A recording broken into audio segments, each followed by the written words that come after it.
and welcome to ciLiving. I'm your host, Tommy Bickham.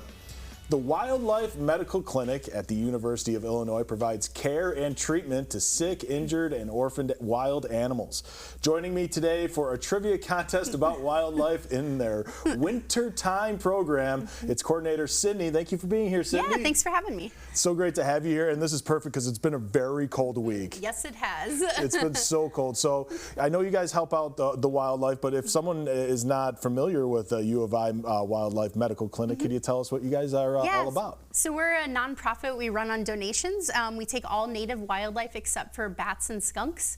And we're pretty much volunteering. So we have a ton of vet students and undergrads that kind of run the program, and myself and the director are there to kind of oversee and help with that. And so first and foremost, it's getting wildlife healed and back out into the wild. Secondly, we train the next wave of veterinary students, so to train them to be veterinarians. And so working in the clinic gives them an opportunity to get hands-on experience with the animals that they probably wouldn't normally get to work with.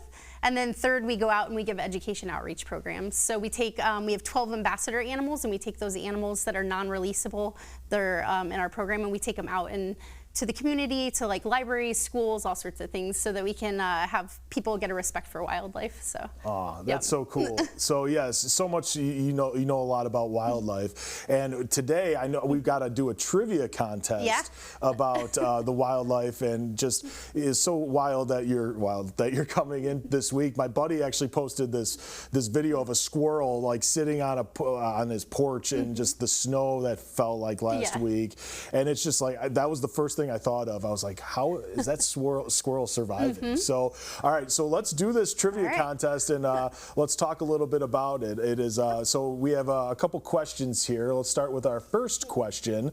How do some mammals, like what I just talked about, ground squirrels and groundhogs, how do they survive in the winter? I was concerned for my buddy. So how do they survive? Yeah, so some of these animals, there's a thing called hibernation. And so when they do that, they basically, their respiration slows down, their heart rate slows down, body temp slows down. And so they go into like a den and they can sleep for like months at a time. Awesome. And some of them, there's also torpor. So that's kind of a lighter stage of hibernation. So you can do that for like a day or two, or even for like half a day, they can go into that. So when they go into hibernation, they're almost down to like freezing temps, but torpor, it's like 10 to 15 degree temp difference. Whoa. And kind of inactivity. But with torpor, you can wake up a little bit quicker. I think it takes like an hour for them to wake up. Hibernation, it takes several hours. So they're very sluggish when they first wake up. And hibernation too, it expels a lot of energy for them to wake up out of that. So that's where torpor is a little more efficient for some of the animals, because since it only takes an hour, it doesn't burn through so much of that, and then they're active and they can go find food and stuff like that. So where do they hibernate? Like, did they just go on the ground in a tree? Or so a lot of them, like, they find dens underground. They go below that like freeze level. Wow. So that way they can stay warm enough and they don't freeze. That's so cool. So that squirrel's doing okay that I saw the other day. I was they really do something a little different, but we got a question later and we can talk about that. Awesome. All right, well, let's see question number 2. How do Illinois reptiles and amphibians, how do they survive in the winter? Yeah, so you don't see any of these guys out in the wintertime, and that's because they would freeze if they were out. So they do a thing called brumation, which is very similar to hibernation for mammals, but it's the reptile term. And so their metabolism slows way down. They're only breathing like, a couple times in a minute. Heart rate's real slow. Really, the only thing they have to worry about is like getting a drink. So they can live on those like body fat reserves over the winter like that. So that is so cool. This is awesome. All right, we have question number 3.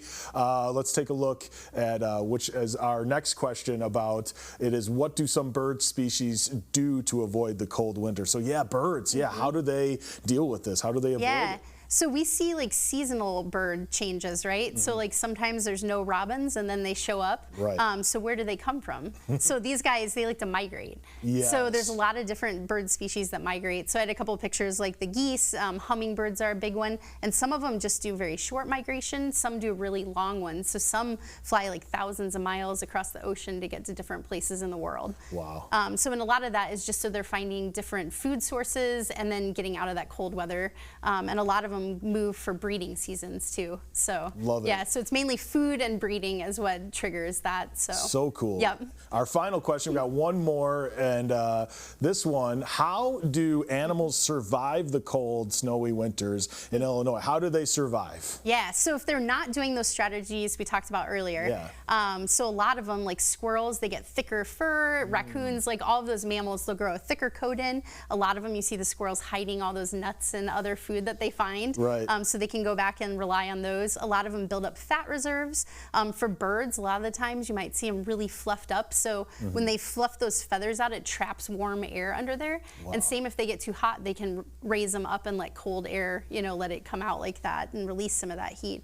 And then a lot of the times you see them tucking their beak or their leg into their feathers too to stay warm. Wow. So, yep. So they find a way. They do, yep. So they're going to be okay. Yes, My they guy's will. going to be okay. I was so worried when I saw that squirrel. Well, Sydney, I learned so much. Thank you so much for this, and stay warm this winter. Yeah, you as well.